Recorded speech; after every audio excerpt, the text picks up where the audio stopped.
Бұрынғы өткен заманда бір кемпір шалдың Жар дегенде жалғыз ұлы болыпты. 13 жасқа келгенше ұлын далаға шығармай үйде баққан екен. Бір күні шалы тұрып: «Кемпір, басқалардың 3 жастағы баласы да далада ойнап жүр. Бізде баламызды сыртқа шығарсақ», дейді. Кемпір мақұл көріп, астына бір ат мінгізіп, қолына 2 ділдә беріп, өз көңіліңе ұнаған бір нәрсені сатып алып кел деп, баласын жолға шығарады. Бала қалаға келеді, еш нәрсе алмай келе жатады. Өзі хат танымайды, базар көрмеген. Көшеде бір топ баланың бір мысықты қуалап жүргенін көріп: «Бұларың не қылғандарың, балалар?» дейді. Сонда балалар: «Бұл қасапшының етін жеп қоймаған соң қуып жүрміз» дейді. «Онда маған сатыңдар» дейді. Балалар: «Мақұл, ал» дейді. Бала 2 ділдәсін беріп, мысықты үйіне әкеледі. Әке-шешесі қуанып: «Әкелгенің жақсы болыпты. Арыстанның түшкірігінен жаралған жарықтық үйге керек еді» депті. Және бір күні тағы сынап көрелік, базарға тағы жіберелік деп, қолына 4 ділдә беріп, осыған көңіліңе жаққан бір нәрсе алып кел деп, баласын базарға жібереді. Бала базарды аралап, көңіліне еш нәрсе жақпай келе жатқанда, бір топ бала ит қуалап алдынан шығады. «Мұны неге қуып жүрсіңдер?» дейді бала. Балалар: «Қасапшының етін жеп қоймаған соң өлтіргелі жүрміз» дейді. «Өлтіріп, обалына қалғанша маған сатыңдар» дейді бала. Балалар мақұл көріп, 4 ділдәні алып, итті балаға жетектетіп береді. Үйіне алып келсе, әке-шешесі қуанып: «Жарайсың, балам, ит ұрыс» деген. «Ол 7 қазынаның бірі жақсы болды» дейді. «Баламызды 3-ке дейін сынайық. 3-ші сынақтан тағы осылай келсе, бізді ойдағыдай бағатынына көзіміз жетеді» дейді де, кемпір шал баласының қолына 10 ділдә беріп, «Қалаған нәрсеңді алып кел» деп, қалаға жібереді. Бала қаланы аттан түспей аралап жүре береді. Бір жерде бір адамның арзан сандық бар, алғандар манда, алмағандар манда деп айқайлап тұрғанын көріп, жанына барады. Бірақ сандықты ешкім сұрамайды. Бағасы қанша деп те қызықпайды. Бала ойланып тұрады да: «Әй тәуекел, алмай арманда болғанша алып арманда болайын» деп, «Бағасы қанша?» дейді. «8 ділдә» дейді сатушы. 10 ділдәсін беріп, сандықты алады. Сонда саудагер тұрып: «Құлыптың кілтін берейін, жолда шуыңа болмайды, үйіңе барғанда ашасың» дейді. Мақұл деп, бала сандықты өңгеріп үйіне келеді.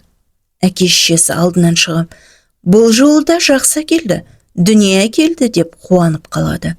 Сандықты түсіріп, аузын ашқанда, айдақарға айналайын деген үлкен жылан атып шығады. Әке-шешесі шошып, есі ауып талып қалады. Бала қаша жөнеледі. Сонда жыланға тіл бетіп: «Қашпа, қорықпа, бері кел» деп шақырады. Бала қайтып келеді. Әке-шешесі де есін жиып, қайта орындарынан тұрады. Жылан балаға қарап тұрып: «Мені өз мекеніме жеткізсең, сендерді шақпаймын, жеткізбесең, шағамын» дейді. «Мен мекеніңді білмеймін, қайтып жеткіземін» дейді бала. «Көрсеткен бағытыма қарай жүре бер, аяғынан беліңе дейін оралып аламын, тек қорықпай жүре берсең болғаны» дейді жылан. Бала келісіп, бірнеше ай жол жүреді. Жолда жылан аққу қасарды арбап түсіріп, баланы да өзінде етпен қамдап кете береді. Бір жерге келгенде жылан тағы сөйлейді: «Алдымыздағы сай жыланды сай болады. Адамның иесін сезгенде жыландар 2 жақ беттен ағылып сайға түседі. Сен олардан қорықпа. Мен ысқырған соң олар тыныш жатады, шақпайды, үстін басып өте бер» дейді. Жыланды сайға барғанда жыландар 2 беттен жосылып сай табанына түседі. Әлгі жылан ысқырғаннан кейін қозғалмай орындарында жата береді. Сайға барса, тесіктейді қара жер жоқ. Жолдың бәрін үлкенді кішілі әртүрлі жыландар басып алыпты. Бала қорықпай түсіп басып жүре береді. Бір кезде тау басына шыққанда екі үлкен жылан алдынан шығады. Сөйтсе, бұл екеуі әлгі жыланның әке шешесі, көп жыланның хандары екен. Бұлар қатты қуанып, балаға риза болады. Баласының жоғалғанына 10 жылдан асып қалыпты. Бала сол жерде 20 шақты күн жүрген соң, әлгі келген жыланына: «Қайтсам деймін» дейді. «Қайтсаң қайт, әке шешеме айт, олар да рұқсат береді. Бірақ саған алтын күмістен қанша алсаң да ал» дейді. «Олардан алмай, әкемнің қолындағы жүзігін сұра. Әкемде бере қоймайды, сонда маған қарайды. Мен жыламсырап әкеме бір, саған бір қараймын. Сонан соң әкем береді» дейді жылан балаға. «Мақұл» деген бала: «Қайтатын уақытым болды. Рұқсат етсеңіз қайтсам» дейді. Жылан келіседі. Алтын, күміс, гауһар, жақұттардан неше түрлісін баланың алдына қойып: «Осыдан қалағаныңша ал» дейді. Бала алмайды. «Неге алмайсың?» деп жылан сұрағанда: «Мен бұларды алғым жоқ. Сіз ренжімесеңіз, қолыңыздағы жүзікті естелікке алсам» дейді. Жылан үндемей баласына қарайды. Баласы жыламсырап, балаға бір, әкесіне бір қарап отырады. Әкесі амалсыздан жүзігін береді. Баласы досын жолға шығарып салып, жыланды сайдан өткізіп жібереді. Сонда бала тұрып: «Бұл жүзікте не өнер бар?» дейді. Жылан тұрып: «Мұның аты құбыл жүзік. Өзіңе не қажет болса, құбыл жүзік, құбыл, тілегімді дайында десең, қажетің даяр болады. Қазірде құбыл жүзік, құбыл, бір қара атты ер тоқыммен дайында десең, дайын болады. Сонымен еліңе жетесің» дейді. Айтқанын айтса, қара арғымақ ер тоқыммен дайын болыпты. Жыланмен қоштасып бір қалаға келеді. Келісімен: «Құбыл жүзік, құбыл, қара арғымақ ермен жол болсын. Мен бір қайыршы бала болайын» десе, сол-ақ екен, қара ат жоқ болып, өзі бір қайыршы бала бола қалыпты. Сонымен қаланы аралап жүріп, бір күні патшаның сарайының тұсына барыпты. Терезесінен бір сұлуды көріп қалады да, айнал соқтап сол маңайдан шықпай жүреді. Қарап жүрсе, күнде таңертең патша есігінің алдын өзі сыпырады екен. Бір күні патшадан бұрын бала есігінің алдын сыпырып тастайды. Бұған патша қайран қалып: «Уәзірлерім сыпырмайды. Мұны кім сыпырды?» деп таңданады. Және уәзірлерінен: «Кім сыпырды?» деп сұрайды. Уәзірлері: «Біз сыпырған жоқпыз, білмейміз» дейді. Сонда патша тұрып: «Бұл маңайға бөтен адам келген беді?» деп сұрайды. «Бөтен адам көрмедік, бірақ бір қайыршының жүргенін көрдік» дейді. «Онда соны тауып келіңдер» дейді патша. Уәзірлер іздестіріп, қайыршыны тауып әкеледі. Тамақтанғаннан соң хан баладан: «Сен қайдан келдің? Бұл маңда не істеп жүрсің?» деп сұрайды. Бала: «Мен жетім едім, әкем жоқ. Қайыршы болып, әрең жан бағып жүргендіктен, сіз көз қырын салар ма екен деп, есігіңіздің алдын сыпырғанмын» дейді. Сонда хан: «Онда маған бала бол. Менің де ұлым жоқ еді. Уәзірлерім не істесе, сен де соны істе» дейді. Баланы киіндіріп, уәзірлердің жанына қойыпты. Ол қызметін адал атқарыпты. Оны байқаған хан қатты разы болып, жақсы көріпті. Бір күні уәзірлері: «Ханның қызын мен аламын» деп сырттай таласыпты. Бұған іш құса болған бала: «Жоқ, мен аламын» десе, уәзірлер: «Сен бізбен қалжыңдасуға жеткен жоқсың, ойнама» депті. Бала: «Мен ойнамай, ойлап айтып отырмын. Қызды мен аламын» депті. Мұның сөзіне ашуланып: «Сенің битің семірген екен. Балақтағы бит басқа шыққанын қай жерден көрдің? Құтырмай жүр» деп уәзірлер ұрсыпты. Бала бетінен қайтпапты. Уәзірлер сонан соң ханға келіп жамандапты: «Кеше келген қайыршы сізді басынып, қызыңызды аламын деп жатыр. Бәрімізді көзге ілер емес» депті. Хан шақырып келіңдер деп шақыртып алыпты. Сен менің қызымды аламын дегенің рас па деп сұрапты. Бала рас депті. Онда осы орданың алдына 7 қабат алтын сарай салғызасың. Түрлі жемістерге толған бау бақша орналастырасың. Сарайдың ішін алтын қазынаға толтырасың. Бау бақшада бұлбұл құстар сайрап тұратын болады. Бір жағында моншасы болады. Менің ордамнан сол сарайларға жеткенше кілем жаюлы тұрады. Бақшаны аралап есік алдына бұлақ ағып тұрсын. Орда алдына алтын мұнара, үлкен бәйтерек орнатасың. Және қоралы қой, 100 сиыр, 100 түйе, 100 жылқы даярлайсың. Осындай болмаса, басыңды аламын дейді хан. Бала айтқандарына келіседі. Хан 40 күндік рұқсатын береді. Ертесі хан таң намазын оқығалы тұрса, есіктің алды да шу. Қора толы қой, алтын сарайлар, алтын мұнара, бәйтерек, аққан су, бау бақшада сайраған түрлі құстар. Бұған таң тамаша болып таңырқап қалады. Ойланып, бұл бір кереметі бар бала екен. Қызымды бермесем болмайды деп той жасап, қызым балаға қосады. Көршілес бір патша сол кезде осы патшаның қызына елші жіберіп, қызды өзіне айттырмақшы екен. Бірақ қыздың балаға ұзатылып кеткенін естіп, бармағын тістеп өкінеді.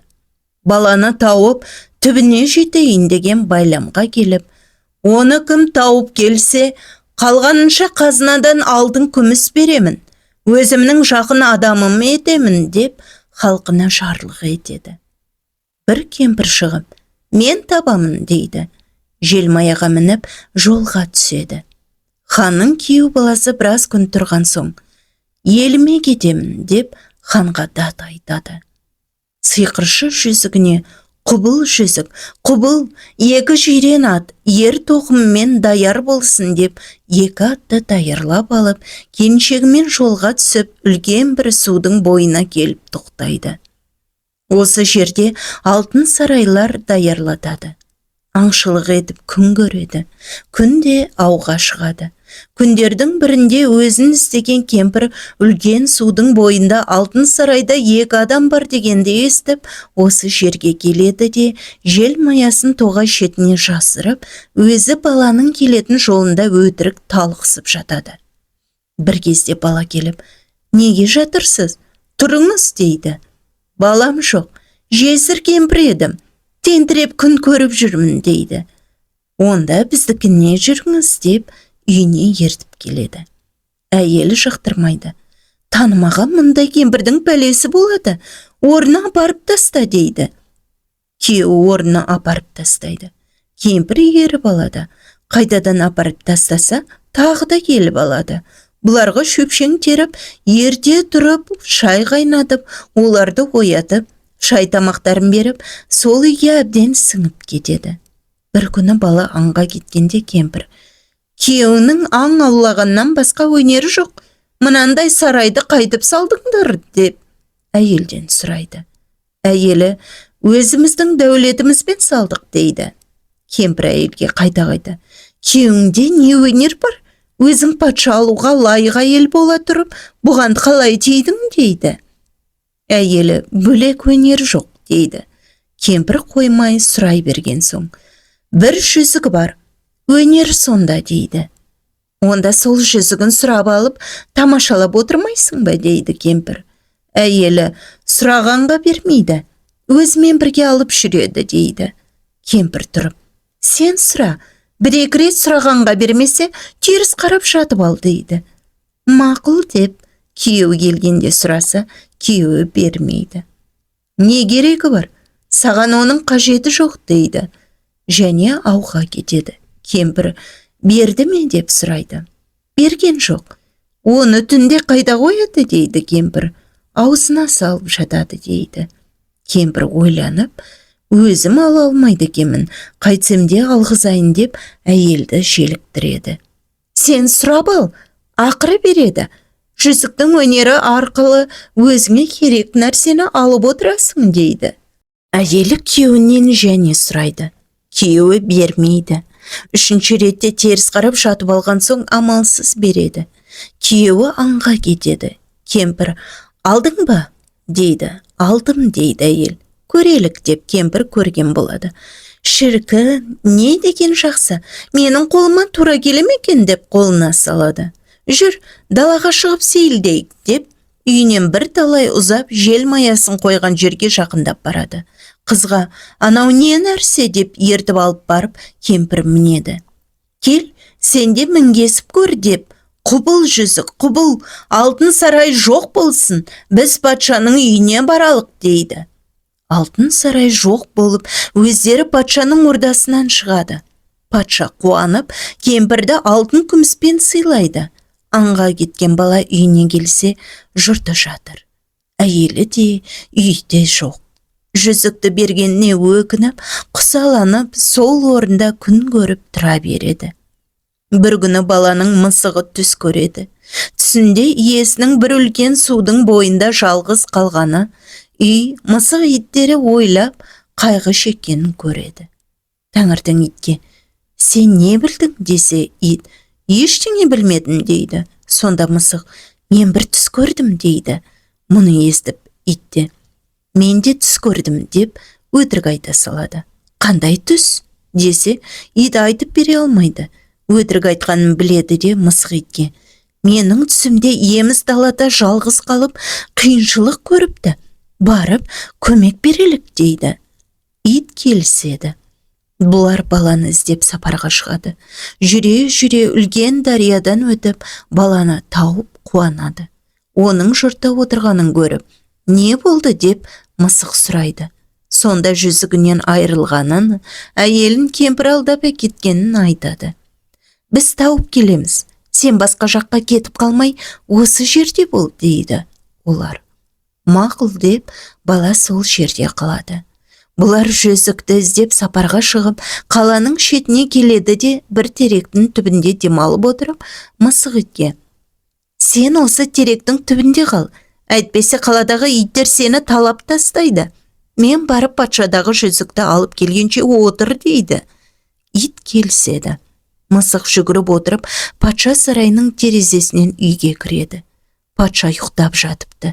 Сонда мысық жорғалап жүрген бір тышқанды ұстап алып, бұл үйде жақыннан бері не жаңалық бар? Айтпасаң өлтіремін дейді. Тышқан, патша жақыннан бері бір жүзік әкеліп, аузына салып жататын болды дейді. Оны қайтып аламыз дейді. Мен құйрығымды мұрнына кіргізіп жыбырлатамын. Сонда патша түшкіргенде жүзік жерге түседі. Сен қағып алып кете бер дейді. Тышқан айтқанын орындайды. Мысық қағып алып итке келеді. Итке, кетелік, жүзікті әкелдім дейді. Бұлар жүріп отырып, судың бойына келіп, судан өтпекші болғанда ит, жүзікті маған бер, мен алып жүрейін дейді. Мысық, сен үлкен болғаныңмен ақылың аз, жүзіктен айырылып қаласың, мен алып өтейін дейді. Бұған ит жүнін үрпейтіп, көзін алартып, мысықты жейтіндей болып ырылдайды. Мысық қорқып, жүзікті бере салады. Екеуі суға түсіп, малтып келе жатқанда ит бір балықты көріп, аузынан салп еткізеді. Сол уақ жүзік суға түсіп кетеді. Оны балық жұтып алады. Бұл ахуалдың бәрін мысық сезіп, көріп біліп келе жатады. Жағаға шыққанда, жүзікті мен алып жүремін дейді. Ит үндей алмайды, төмен қарайды. Балықты аспаннан келіп бір құс іліп әкетеді. Мұны да мысық көріп біліп тұрады. Содан көп ойланып отырмалық. Жүзігім балықты жеймін дегенде суға түсіп кеткен. Оны балық жұтқан. Балықты бір құс әкетті. Аздан соң тоқтығы басылғанда жем іздеп тағы жерге түседі. Оған дейін екі ін қаз, бірін тік қазып өзің түсетіндей, бірін жатық қаз, мен көрініп жататындай деп мысық итке айтады. Сонда ол бас салғанда сен оны бас саласың. Сонан соң оны өлдіріп, жем сауындағы жүзікті аламыз депті. Айтқанындай ит екі ін қасыпты. Бір уақытта әлгі құс мысыққа шүйіліп келіп бас салмақшы болғанда, ит оны бас салып өлдіріп, асқазанын жарып, жүзікті алып, иесіне аман сау апарыпты. Содан бала құбыл жүзікті алып, құбыл жүзік, құбыл, әйелім, патша мен кемпірді алдыма келтір. Алтын сарай жаса, ортасында там болсын депті. Сол заматта барлығы пайда болыпты. Әйелін қайтадан өзі алып, мақсатына жетіпті. Мысық итімен бірге еліне келіп, әке-шешесін аман сау көріп, оларды бақытты, бай тұрмысқа кенелтіпті.